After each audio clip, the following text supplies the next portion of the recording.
Evo, ovo je samo dio mog novinarsko-spisateljskog opusa iz moje lične arhive koju sam uspio da prikupim, sačuvam i čudesno spasim još iz ratnog Sarajeva.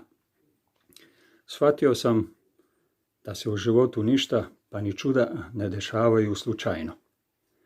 Ja sam prema samom sebi uvijek najstrožiji kritičar i kada sam ovako letimično pregledao ove isječke iz brojnih medija i pročitao neke od tekstova, morao sam sebi iskreno da priznam da tu stvarno ima ponešto vrijedno i da se pročita. Našao sam se začuđen, pitajući se jesam li sve ovo napisao. Nisam znao da sam ovako brz na riječima. Prijatno sam iznenadio samog sebe kada sam otkrio da ipak nisam protračio sve te godine samo na ženske, fudbal, autotrke i odlaske u kafiće do sitnih sati.